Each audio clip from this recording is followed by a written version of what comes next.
homem, nós sabemos que a consumação, o plano final de salvação para o homem é Jesus Cristo, ok? Nós somos salvos porque Jesus Cristo, ele veio à terra. O Antigo Testamento, ele vai retratar o desdobramento dessa promessa. Para que Jesus Cristo viesse, Deus escolheu o quê? Uma nação. Aleluia. Jesus Cristo, Deus escolhe uma nação, a nação de Israel, para que de Israel viesse esse Salvador. E o Antigo Testamento, ele vai retratar essa história. Deus olha para a nação de Israel. Podia ser o Egito, podia ser a Síria, podia ser uma outra nação. E Deus amou Israel. Deus olha para a nação de Israel e diz o seguinte: eu vou escolher vocês, israelitas, uma nação bem pequena, irmãos. A nação de Israel era uma nação bem pequena. Se compararmos com a nação do Egito, com a nação da Síria, da Babilônia, né, nos tempos bíblicos, era uma nação bem pequenina. E Deus escolhe essa nação para que viesse o nosso Salvador, o Senhor Jesus Cristo. Então é importante, sempre quando nós lermos o Antigo Testamento, nós entendermos que ele trata do desdobramento desta promessa. Ele vai retratar esse período intermediário entre a promessa de Deus e a vida do Senhor Jesus Cristo. Quando nós olhamos para Malaquias, quando nós lemos Malaquias, nós vemos que o povo com quem Deus fala aqui é o povo de Israel. Deus usa o profeta Malaquias para falar com o povo de Israel. Como que Deus falava com o povo de Israel? Ele aparecia? Qual era a forma de Deus se comunicar com o povo de Israel? Ele usava alguém, esse alguém era profeta. Deus usava um profeta, e o nome desse profeta aqui é Malaquias. Deus falava diretamente com este profeta, e esse profeta transmitia a mensagem ao povo. Esse livro, irmãos, Malaquias, ele vai abordar o que o Antigo Testamento ensina sobre dízimos. E eu já vou chegar lá, o que a Bíblia ensina sobre os dízimos e qual que é a importância para nós hoje. Quando nós lemos o capítulo 1 de Malaquias, antes de nós lermos o capítulo 1, vamos entender um pouquinho quando que esse livro foi escrito e qual que era a circunstância ali da época. A Bíblia ensina que a nação de Israel, ela ficou por 70 anos. A nação de Israel ficou por 70 anos sendo escravizada. A Bíblia chama ali a palavrinha cativeiro, num lugar chamado Babilônia. Por 70 anos a nação de Israel ficou ali. Por que eles ficaram ali por 70 anos? Devido à desobediência. Eles abandonaram Deus e começaram a se voltar para ídolos. E Deus pune a nação de Israel e deixam eles ali por 70 anos. Entretanto, nesse período, Deus levanta promessas, Deus levanta profetas, e esses profetas fazem promessas da parte de Deus: eu vou tirar vocês daí e vou levar vocês de volta à terra de vocês. E isso aconteceu. Depois de 70 anos, isso foi mais ou menos, irmãos, para nós termos uma noção, 400, 500 anos antes da vinda do nosso Senhor Jesus Cristo. 400, 500 anos. Essa nação de Israel, a nação de Israel, que estava por 70 anos sendo escravizada na Babilônia, eles voltam para a sua terra. Quando a nação de Israel volta para a sua terra, eles começam a ficar um pouco descontentes. Por quê? Porque eles voltam para a sua terra, entretanto, eles estavam passando por muitas dificuldades. Eles estavam embaixo de uma opressão política, eles não se governavam, eles estavam debaixo de uma opressão econômica, o desemprego era muito grande e haviam muitos órfãos e muitas viúvas. Ou seja, a nação de Israel estava muito desanimada a ponto de isso comprometer o culto deles a Deus. E o livro de Malaquias, ele vai retratar isso. O tema central do livro de Malaquias é o culto a Deus. E veremos que dízimo, ele é um elemento do culto. Ele está inserido nesse livro. Ok? Hoje eu vou falar um pouquinho da importância do dízimo, irmãos, no Antigo Testamento. E amanhã, né, a parte 2 da mensagem, eu vou trazer qual que é a importância prática para os nossos dias. É importante nós entendermos, irmãos, porque eu poderia aqui fazer uma apresentação superficial, né, sobre contribuição, mas é importante nós entendermos, é importante nós aprendermos o que a Bíblia como um todo ensina sobre algo específico. E nós temos que ter essa consciência. O Senhor Jesus Cristo, pelo poder do teu Espírito Santo, Ele fala conosco quando nós lemos a palavra, quando nós meditamos na palavra. E é uma obrigação, irmãos, isso é importante. Todo cristão lê a palavra do Senhor. Eu não sou obrigado a fazer uma faculdade. Se eu não fizer uma faculdade, eu não estarei pecando. A minha obrigação é para o meu sustento, para o meu lar e trabalhar. Isso sim, se eu não fizer, o Senhor vai cobrar. Eu não sou obrigado a fazer uma faculdade. Eu não sou obrigado, por exemplo, a fazer um curso teológico. Eu não sou obrigado. Mas uma coisa é uma obrigação de todo cristão, é meditar na palavra do Senhor. Entretanto, o Senhor respeita a limitação de cada um. Ele respeita a minha limitação, Ele respeita a sua limitação. Por exemplo, o que eu vou falar aqui é verdade, eu não estou sendo irônico. Eu tenho muita dificuldade para absorver um texto. Então, por exemplo, quando eu estou lendo o capítulo, eu levo pelo menos 1 hora. O que muitas pessoas leem 10, 15 minutos. É uma dificuldade que eu tenho. Entretanto, o Senhor, Ele entende essa minha limitação. O que eu posso fazer, por exemplo, em 1 hora, muitos irmãos fazem 10, 15 minutos, e assim vice-versa. Eu posso ter mais tempo para ler a palavra que muitos irmãos. Os irmãos podem ter menos tempo do que eu. E o Senhor entende, o Senhor enxerga isso. Entretanto, todos somos indesculpáveis. O Senhor exige que nós lemos a palavra do Senhor.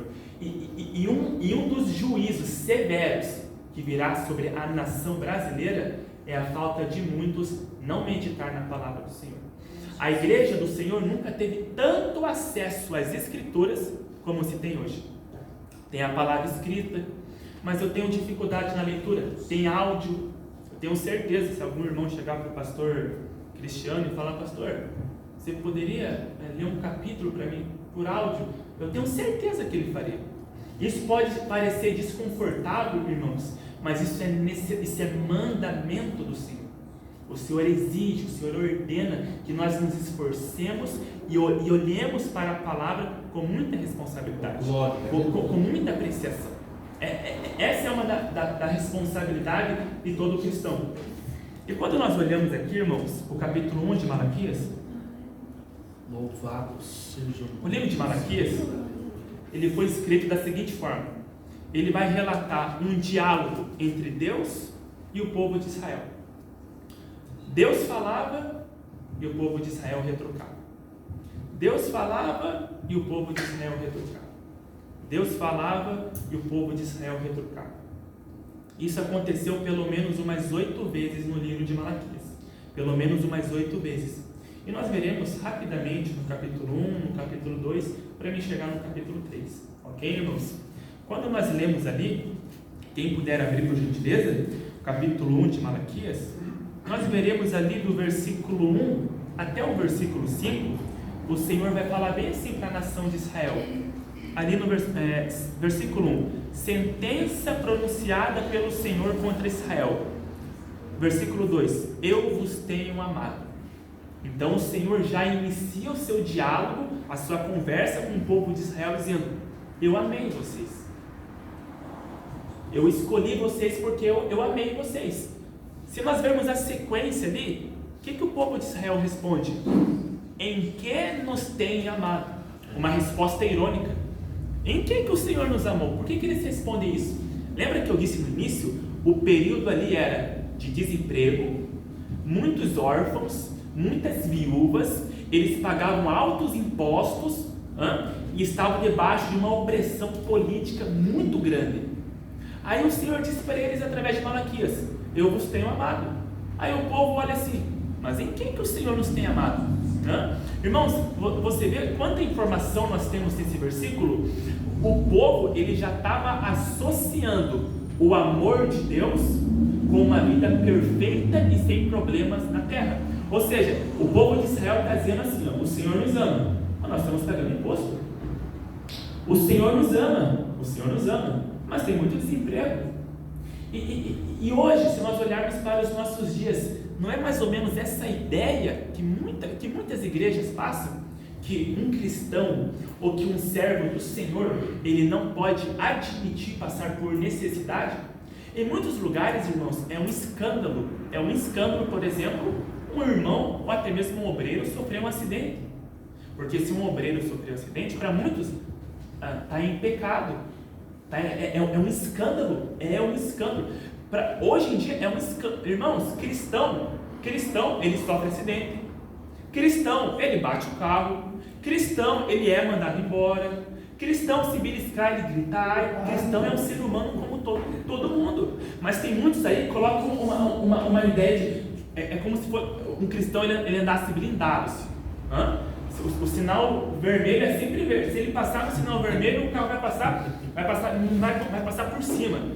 Irmãos, nós estamos nessa terra e nós estamos passíveis a dificuldades e a problemas. É normal. Eu não sei se eu vou chegar no meu emprego amanhã e se meu patrão vai... Amanhã eu estou de fora, então uma segunda. Eu não sei se eu vou chegar amanhã, depois da manhã no meu trabalho e meu patrão vai me mandar embora. Eu não sei. O que eu sei que o Senhor me sustenta, de alguma forma Ele vai prover o que eu preciso, mas eu não sei. Irmãos, pode até parecer estranho, eu não sei se eu vou sofrer um acidente amanhã, eu não sei. Eu sei que o Senhor cuida de mim, Ele cuida da minha entrada, Ele cuida da minha saída, independente do que acontecer comigo, Ele está no controle da minha vida, mas eu não sei. Os apóstolos, os 12 apóstolos, eles foram muito apedrejados, eles foram perseguidos, eles foram atacados. E se nós tivermos essa mentalidade do Senhor, isso é tão perigoso, irmãos, porque se o cristão tiver essa mentalidade, não vai acontecer nada comigo, e se aconteceu, é demônio, tem que fazer isso, tem que fazer aquilo, ele se frustra com Deus. Sabe por quê? Porque vai acontecer. Aí ele pensa, mas espera aí, me falaram que não acontecia e está acontecendo. Aí começa aquele movimento dos desigrejados. Eu não quero mais igreja, não, eu não acredito no Senhor. E eles começam a se frustrar com o Senhor. Essa é a importância de nós olharmos para a palavra e falar, Senhor, dentro das minhas limitações, dentro das minhas dificuldades, e vocês estão falando com uma pessoa que tem dificuldade na leitura, muita dificuldade, não estou sendo irônico, muita dificuldade. Senhor, me ajuda a entender o texto, me ajude a compreender o texto. Eu não estou lendo para mim fazer um sermão, eu estou lendo para te conhecer. Aleluia. E quando eu leio Malaquias, eu quero ler Malaquias e falar, Senhor, eu quero ver aquela história daquele povo, eu quero ver a importância, como o Senhor pode falar comigo com aquele acontecimento que aconteceu há mais ou menos 2.500 anos atrás.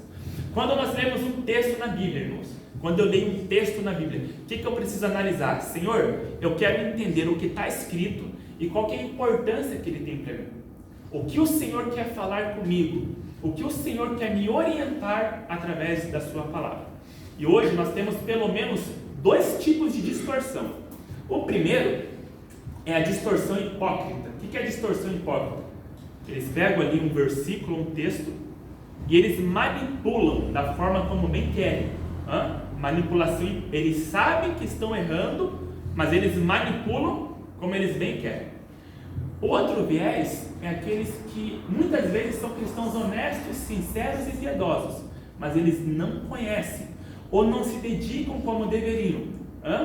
E quem preenche aquele espaço vazio muitas vezes é o Espírito Santo. No sentido de tudo que acontece, ou seja, para que o Espírito Santo esteja presente num ambiente e num local, tem que ter algo diferente, fora do normal. Se está muito silencioso, se está muito quieto, quem já viu aquela frase? Está meio frio, então o Espírito Santo não está.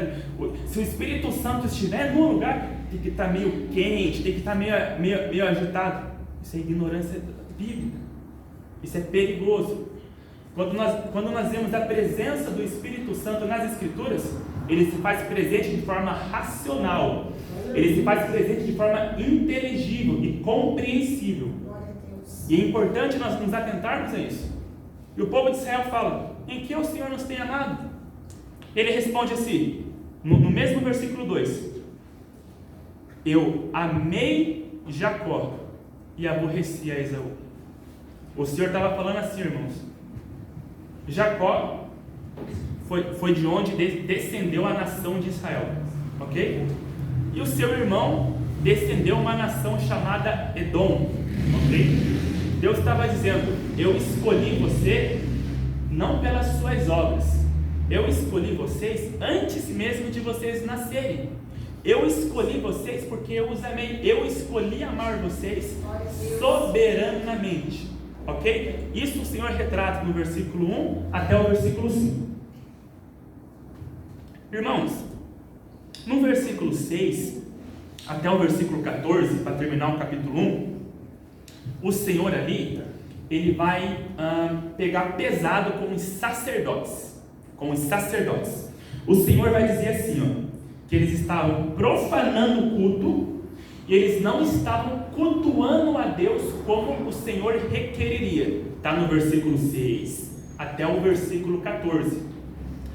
Eu preciso fazer essa exposição, irmãos, como eu disse, hoje é a parte mais introdutória, para nós entendermos como que o dízimo ele está apresentado no livro de Malaquias. Quando nós falamos de... Quem já ouviu aqui o termo sacerdotes? Todos, né? Levitas, todos, né? Se eu perguntasse para você agora, para responder para você mesmo, o que é um sacerdote e o que é um levita? Vamos relembrar rapidamente, no Antigo Testamento, quando Deus escolheu um povo, ele chamou Israel. Aí Deus falou o seguinte: vocês serão meu povo e eu serei o Deus de vocês. E eu quero que vocês me prestem culto. Mas o culto de vocês vai ter que ter as minhas regras. O nome dessas regras foi chamado de lei cerimonial. O que é uma lei cerimonial? São leis que estavam relacionadas ao culto, ok? Então Deus ali pediu à nação de Israel para que eles prestassem culto ao Senhor. Para que eles prestassem culto ao Senhor, o Senhor pediu para eles construírem uma tenda, ou um tabernáculo. Quem já ouviu falar de tenda e de tabernáculo? Já ouviram, né? Vamos relembrar rapidamente o que era essa tenda e o que era esse tabernáculo. Está no capítulo 25 do livro do Êxodo. Kelvin, já ouvi várias vezes tenda, tabernáculo. Vamos relembrar rapidamente. O tabernáculo, irmãos, na Bíblia ele tem 3 nomes: santuário, tenda ou tenda da congregação. É a mesma coisa. Ele tinha ali 3 cômodos. O primeiro é o átrio. O que é o átrio? Átrio é o que nós chamamos hoje de quintal ou de pátio. O que é o átrio da igreja? É aquela região ali, onde está o nosso irmão, e o carro do irmão Alcimir. Isso. Então, átrio é o pátio, né, de um local. É o pátio, é o quintal de um local. Essa era a primeira parte da tenda. Qual que era a segunda parte? Era o quintal. Quando você entrava na tenda, ela tinha 2 cômodos. Esse cômodo, ele era dividido por uma cortina. Então ali, eles entravam na tenda. O primeiro cômodo era chamado de lugar santo, ok? Primeiro cômodo. O segundo cômodo, qual era a divisão dele? Uma cortina. Ele tinha um nome chamado Santo dos Santos ou Santíssimo, lugar santíssimo, ok? Então falou de tabernáculo, átrio, que era o pátio, entrava ali na tenda, e era uma tenda mesmo. Ela tinha ali o lugar santo e uma cortina Santo dos Santos. Aquela tenda, irmãos, ela tinha móveis. Quais eram aqueles móveis? Ela tinha uma mobília. Então, quando ali o sacerdote, eu já explico rapidamente o que é sacerdote e levita. Quando ele entrava na tenda, ele se deparava com o primeiro móvel. O primeiro móvel era chamado altar de holocausto ou altar de sacrifício. Era o primeiro. Aí ele caminhava mais um pouco. Ele vinha um segundo móvel chamado lavatório ou pia de bronze. Era onde ele se lavava. Então, na entrada da tenda ali do quintal, do átrio, tinha o altar de holocaustos. Ele caminhava mais um pouco, tinha a pia de bronze. Daí ele caminhava mais um pouco e entrava no lugar santo. Quando ele entrava no lugar santo tinha mais 4 móveis. Desculpa, mais 3 móveis no lugar santo. O candelabro na parte direita, a mesa com 12 pães sem fermento, 12 pães sem fermento. Sem fermento na Bíblia é chamado de asmos também. 12 pães sem fermento. Então 12 pães sem fermento, o candelabro. Na frente tinha um altar de incenso, bem em frente à cortina. Aí no outro cômodo, que era o Santo dos Santos, tinha ali a Arca da Aliança, ok? Esse era basicamente o tabernáculo. Quem que trabalhava nesse tabernáculo aqui, ó? Sacerdotes e levitas. Somente eles poderiam trabalhar ali. O que era um sacerdote? Basicamente, um sacerdote era aquele homem, era uma exerção masculina exclusiva, e ele ali oferecia sacrifícios. Ele oferecia, o cidadão judeu não poderia oferecer sacrifícios, era só o sacerdote. Então, basicamente, o sacerdote ele era responsável em oferecer sacrifício, um tipo de Jesus Cristo, era uma sombra do que estava para vir, que era Jesus Cristo. E o levita, Kel? O que era o levita? Né? Hoje, levita, ele é muito associado com quem canta, né? Mas cantar, né? O trabalho levítico, era uma das funções do levita, era apenas uma das. O levita, ele era auxiliar do sacerdote. Quem sacrificava ali? O sacerdote. Quem limpava a bagunça? Levita. O sangue que escorria ali ao redor do altar. Quem que limpava a bagunça? Levita. O levita. Quem deixava ali a tenda em ordem, organizada, higienizada? O levita. Essa tenda, irmão, ela era desmontável. Como eles estavam no deserto, eles estavam caminhando em direção a uma terra. Adivinha quem desmontava e montava? O levita. Então o levita, ele suava muito. O levita, ele trabalhava bastante. É o que diríamos hoje aí, talvez um auxiliar de serviços gerais. Ele fazia de tudo ali, ok? Ele passou a se envolver no ministério, louvor. Ele passou a se envolver no louvor, no cântico, no período ali do reinado de Davi, ok? Então o louvor era uma das coisas que o levita fazia apenas. Mas a função dele era alguém que trabalhava bastante e que soava bastante. Ele auxiliava o sacerdote, ok? E tinha também ali o sumo sacerdote. O sumo sacerdote, ele basicamente ali era o chefão dos sacerdotes. Só tinha um sumo sacerdote. E como que viria o próximo? O primeiro tinha que morrer. Ok? Todos entenderam? Amém. Forte o mistério. Que bom. Eita glória. Rapidamente para nós avançarmos. Do verso 6 então ao verso 14, o Senhor está reclamando do culto. Então os irmãos têm uma noção do culto. Tabernáculo, sacerdote, levita. O que o Senhor estava reclamando? Vocês estão sacrificando, vocês estão oferecendo um sacrifício para mim, sacerdote. Entretanto, vocês não estão seguindo a exigência. Vocês não estão seguindo as diretrizes que eu coloquei na minha lei. Por quê? Porque um sacerdote, para oferecer sacrifício, ele tinha umas regrinhas, eu não vou ter tempo para explicar aqui, mas tinha um procedimento, era muito detalhado. E eles estavam o quê? Qual que era o cenário ali? Desemprego, crise econômica, hortos, viúvas, eles estavam desanimados. Um dos critérios para um sacerdote oferecer um sacrifício, irmãos, um dos critérios, o animal não podia ter nenhum defeito. Se ele tivesse uma pata quebrada, se ele fosse cego, se ele tivesse machucado, não podia. Quem que era a função? Qual que era a função do levita, por exemplo? Ou do sacerdote? Era avaliar aquele animal se ele estava em condições para ser sacrificado. Eles olhavam assim, quer saber? Manda assim mesmo, sacrifica lá logo. E isso estava ofendendo ao Senhor. E o Senhor se refere a eles da seguinte maneira: onde está a minha honra? O respeito para comigo? Vocês estão me desprezando, está no versículo 6. Ele diz assim, vocês oferecem sobre o meu altar pão imundo. Ele diz ali no versículo 7, pão imundo. Lembra quando eu disse, quando entra ali no lugar santo, tem uma mesa com 12 pães. Irmãos, aqueles pães eram trocados diariamente, eram pães sem fermento. O Senhor, Ele deu uma receita para fazer aqueles pães. Quando Ele fala pães imundos aqui, o Senhor está falando, vocês estão fazendo pão fora da receita. Olha como o Senhor, Ele é detalhista no que diz respeito ao culto no Antigo Testamento. Vocês estão fazendo os pães, mas fora da receita. E o Senhor chama aqueles pães de imundo, impuro. Eu não aceito. Ok? Aí o Senhor diz, aí eles perguntam, mas em que nós estamos te profanando? Ele diz assim, vocês estão pensando que a mesa do Senhor é desprezível. Ou seja, vocês vão até ali o tabernáculo, vocês sacrificam a mim, vocês me prestam ao culto, mas no coração de vocês estão dizendo que é algo desprezível. Isso está indignando ao Senhor. ok?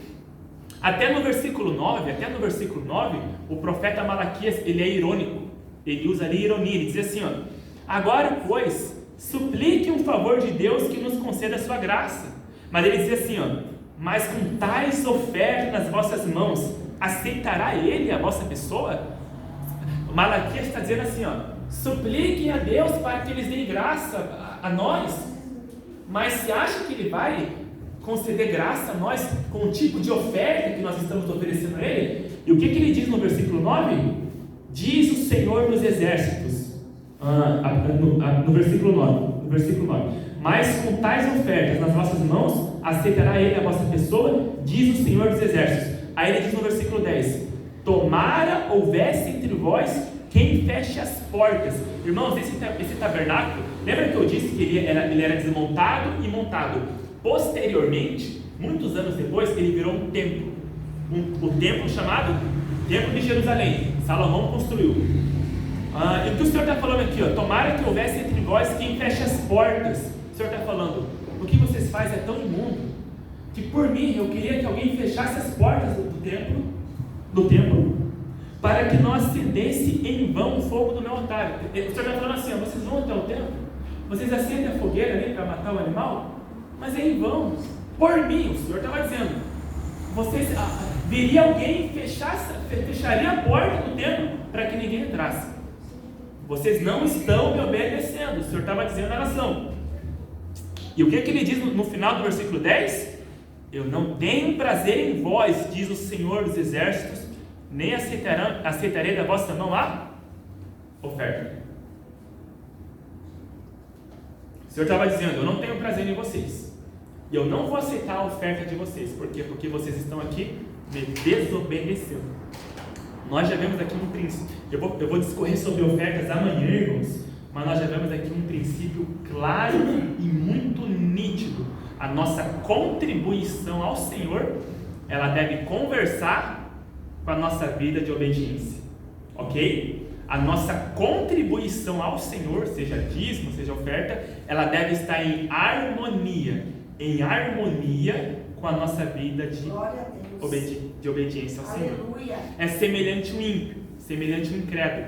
Quando o ímpio, muitos famosos, quando eles louvam, eles cantam um louvor, um hino, né? Muitos acham bonito, ó Deus trabalhando, negativo.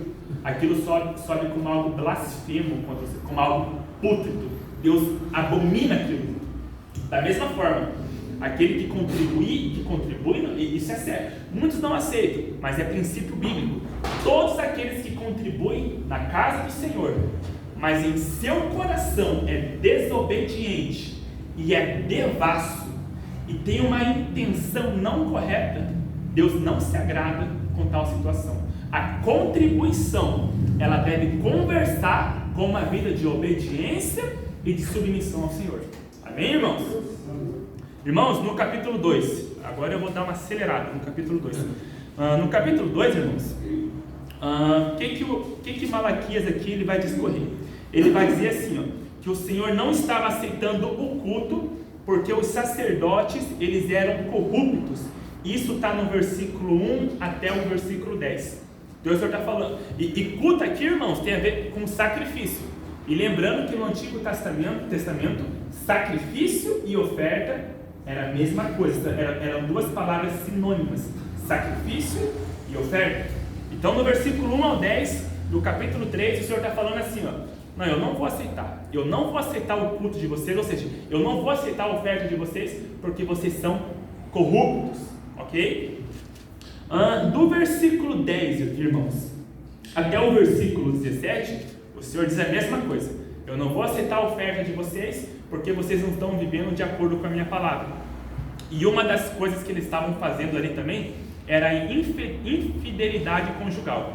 Eles estavam abandonando as esposas deles, eles estavam se casando com outras que pertenciam a uma nação idólatra, né? É o que Paulo chama lá na frente de jugo desigual.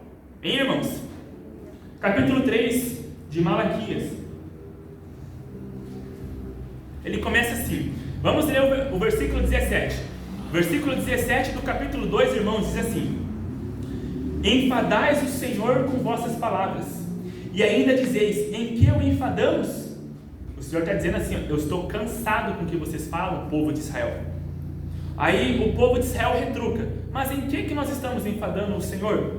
Aí o Senhor responde, nisto que pensais, qualquer que faz o mal passa por bom aos olhos do Senhor, e desses é aquele que se agrada. Ele estava dizendo assim, Senhor, aquele que é mal, o Senhor enxerga como bom. Por quê? Porque o mal, aqueles que não serviam ao Senhor, estavam prosperando. Sabe aquela frase? Sempre mais verde a grama do vizinho, não é? Mas olha aí hoje os ímpios, nós olhamos os incrédulos e nós pensamos, e é uma questão de muitos, né? Por que o ímpio ele prospera? Por que o ímpio ele tem muito? Porque muitas vezes, irmãos, o cristão que tem uma vida de obediência, uma vida de santidade, ele foge da cobiça, ele foge da mentira, ele foge da imoralidade, ele está em todos os cultos, ele se priva de muitos programas televisivos, porque pode acender ali alguma inclinação fraca dele, ou aquilo não glorifica o Senhor, e muitas vezes ele não prospera. Aí ele olha para o ímpio, ele olha para o incrédulo, nossa, carro novo, salário, a casa. Essa era a questão do povo de Israel. Era que o povo de Israel estava reclamando contra o Senhor. E eles são muito ousados. Eles dizem assim lá no final do versículo 17: onde está o Deus do juízo? Ou seja, o Senhor não é justo? Por que o ímpio prospera e a gente não prospera? Aí o Senhor vai responder no capítulo 3.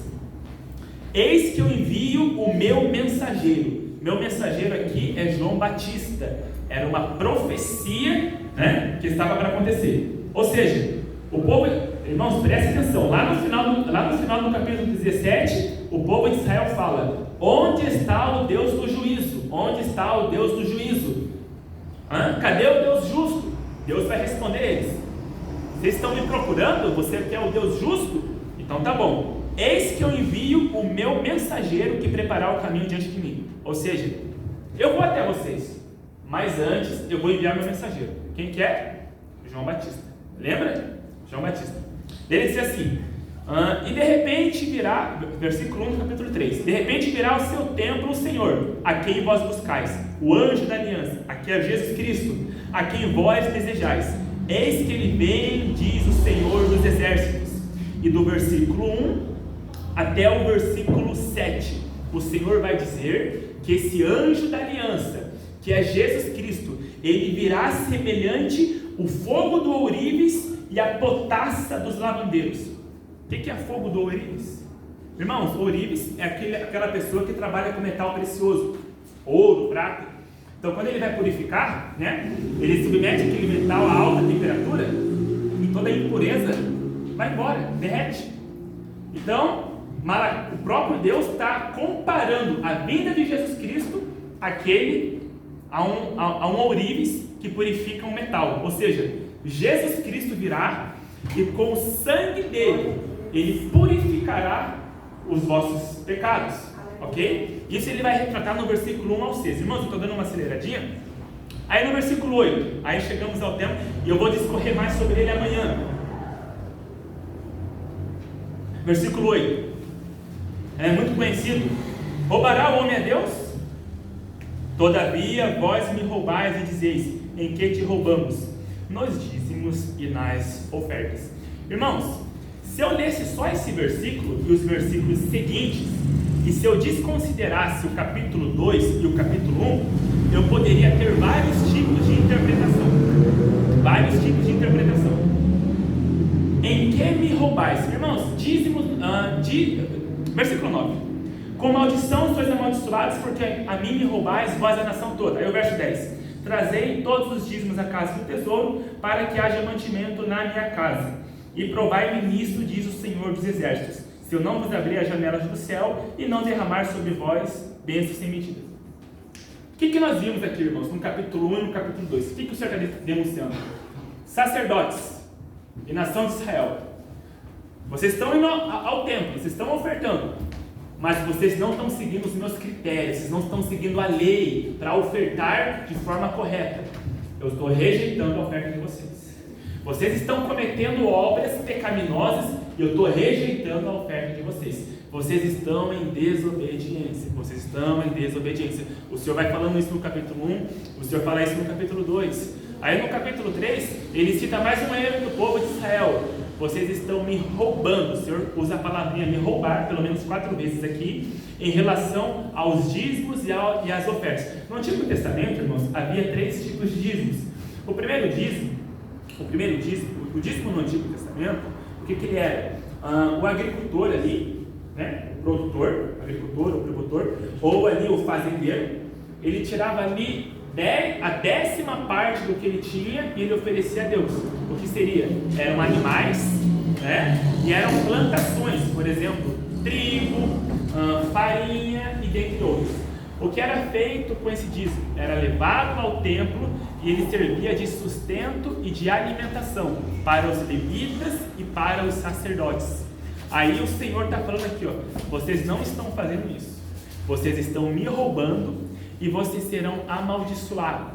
Esse amaldiçoados aqui, irmãos, é o que está escrito lá em Deuteronômio 28, que a obediência vai gerar a bênção e a desobediência vai gerar a maldição. Irmãos, o que o Senhor estava condenando aqui em Malaquias 3:10, não era o fato deles diretamente não entregar ali o dízimo deles.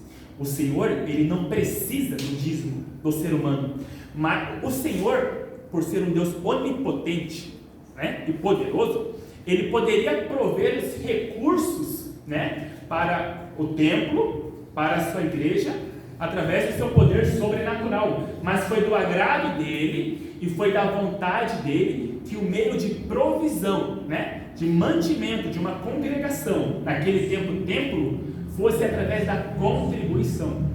Então o Senhor estava condenando, vocês estão me desobedecendo. Não era o fato em si não entregar, mas era desobediência. Vocês estão desobedecendo um mandamento meu. Não que eu precise disso, mas eu ordenei que vocês fizessem. E vocês estão desobedecendo. E o que é essa maldição aqui? A desobediência. Toda desobediência, ela é passiva de castigo, ok? E quando ele diz ali, ó, trazei todos os dízimos à casa do tesouro. Casa do tesouro, irmãos, casa do tesouro era um lugar específico. Era uma sala, né, do templo, onde era ali armazenado os dízimos levados pela congregação de Israel. Havia 3 tipos de dízimo, né? O primeiro dízimo era aquela coleta feita de animais e de cereais, que era entrega aos levitas. Esse é o primeiro dízimo.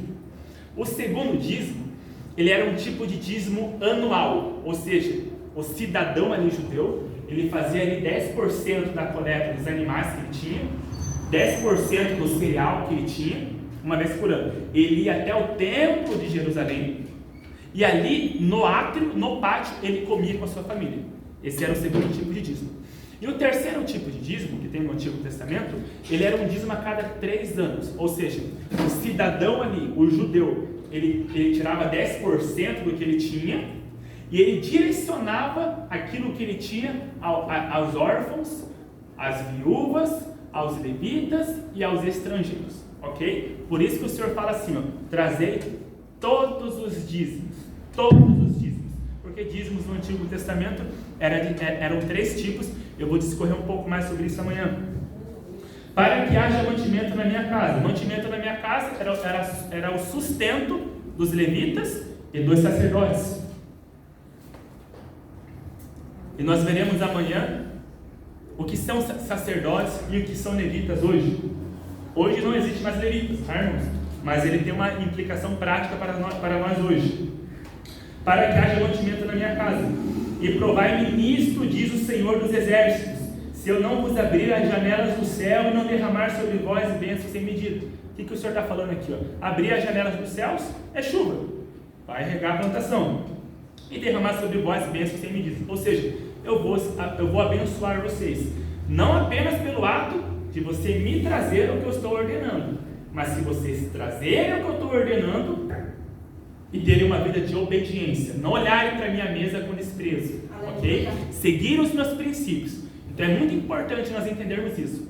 que contribuição, seja ela qual for, ela está associada diretamente por uma questão de obrigação, é o que a Bíblia ensina, uma vida de obediência ao Senhor.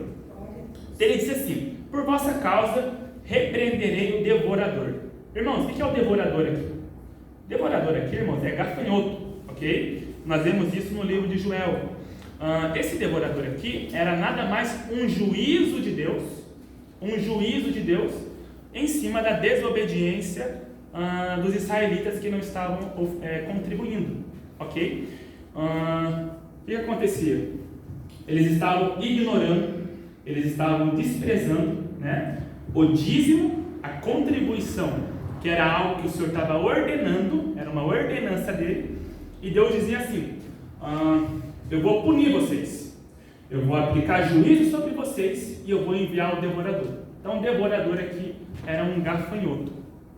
É muito importante, eu não posso olhar para esse versículo 11 e espiritualizar. Eu não posso, por exemplo, inventar, não posso. Esse devorador aqui, irmãos, o que ele seria para nós hoje? Ele seria um fruto de desobediência. Toda desobediência, ela causa um castigo. É isso, né? Eu não vejo fundamentos bíblicos, ok? Eu não vejo fundamento bíblico, tanto no Antigo quanto no Novo, para dizer, por exemplo, que existe um demônio chamado devorador, e aquele que não contribui, aquele que não oferta, vai estar ali, ó. Não ofertou e não contribuiu, eu vou tomar tudo. Isso não existe e não tem fundamentação bíblica. O que acontece? Aquela pessoa que não contribui, aquela pessoa que não oferta, ela está ali em pecado de desobediência e de alguma forma o Senhor vai punir ela. É uma forma que a gente desconhece, ok? Então eu não posso falar o que o texto não fala. Eu não posso pegar um versículo assim e espiritualizar de uma forma que eu quero. O texto ele não permite essa interpretação. Ele não permite essa interpretação. Então nós temos que ter uma ciência que a contribuição nossa, e amanhã eu quero abordar a 2 Coríntios, texto que o pastor Cristiano ele lê com bastante frequência, é bem conhecido da igreja. Se eu não contribuo de forma generosa e proporcionalmente ao que eu tenho que contribuir generosamente e proporcionalmente ao que eu tenho. O que é contribuir proporcionalmente? Quanto mais eu tenho, né, mais eu contribuo. Quanto menos eu tenho, certamente eu não vou poder contribuir muito, ok? Mas isso está implícito no texto. Por vossa causa eu repreendo o devorador, ou seja, uma punição da parte do Senhor, não tem nada de demônio aqui, ok? Repreenderei o devorador para que não consuma o fruto da terra. A vossa vida no campo não será estéril, diz o Senhor dos Exércitos. Aí o versículo 13 diz, o versículo 12: todas as nações vos chamarão felizes, porque vós sereis uma terra deleitosa, diz o Senhor dos Exércitos. Ou seja, Deus abençoaria a nação de Israel de uma tal forma que os ímpios, que os incrédulos, que as nações que estavam ao redor veriam o que o Senhor tinha feito. Kelvin, eu estava esperando uma mensagem mais centrada, mais focada no dízimos e ofertas. É importante, irmãos, nós entendermos o contexto que a palavra dízimo ali, que Deus cobra e Deus chama de roubo, que estava incluso no livro de Malaquias. Por quê? Porque o que o Senhor estava condenando ali não era simplesmente o ato de não fazer aquilo, como se Deus precisasse com urgência. Por exemplo, eu trabalho, ok?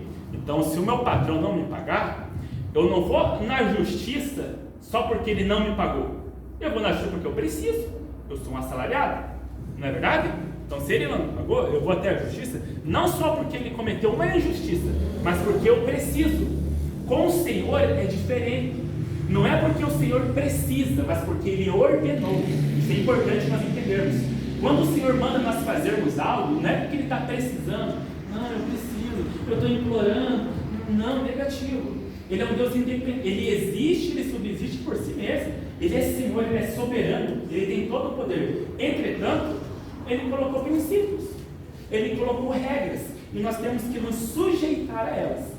E a contribuição foi o meio que Deus decretou, ordenou para que a sua casa, para que a sua obra fosse mantida. É o que o livro de Malaquias nos ensina. Amém, irmãos? Vamos nos colocar em pé? Aleluia. Oh, glória. Benção pura. Para concluirmos, irmãos, é bem importante que os irmãos leem o livro de Malaquias em casa. Ele é um livro pequeno e ele tem muito a nos ensinar. Como é importante nós fazermos um exame de nós mesmos e vermos como nós estamos com o Senhor. Kelvin, diante de tudo que você falou, você consegue resumir em uma frase o que Malaquias ali estava denunciando? Em uma frase? Eu consigo. O que Malaquias estava denunciando ali, irmãos, era o seguinte: o culto que vocês, nação de Israel, estão prestando a Deus está incorreto. Vocês estão prestando culto a Deus? Vocês estão prestando culto a Deus. Mas a forma que vocês estão fazendo não está correta. Vocês estão desleixados. Vocês estão relaxados. E certamente isso vai afetar as promessas de Deus para a vida de vocês, nação de Israel. E o dízimo e a oferta era um dos elementos, que era um elemento do culto no Antigo Testamento, que estava afetando, estava bloqueando de alguma forma, impedindo que as bênçãos do Senhor alcançassem a nação de Israel. E possamos fazer esse exame. Não é só o fato de eu fazer, mas o meu coração, ele tem que estar em harmonia com a minha mão, ok? Eu posso muito bem contribuir com alguém para ajudar ou para humilhar, eu posso inferiorizar uma pessoa, Eu posso entregar algo assim, mas a minha intenção não tem, eu peco, eu ofendo, eu entristeço ao Senhor. Então nós sempre temos que pensar assim: será que a minha contribuição, será que a minha oferta, eu a faço lá no fundo, esperando receber algo em troca? Será que lá no fundo eu estou fazendo isso como se fosse um tipo de empréstimo ou um tipo de investimento? Por mais que eu dê verdadeiramente, mas será que a intenção do meu coração, ela não está corrompida? E isso está afetando a minha vida cristã, o meu culto a Deus? Eu não estou tendo força para vencer tais pecados, isso, aquilo, é algo para nós meditarmos. Amém, irmãos? Deus abençoe a todos e que possamos estar aqui amanhã à noite para darmos continuidade à mensagem, glorificando ao Senhor. Amém? Pastor Cristiano será o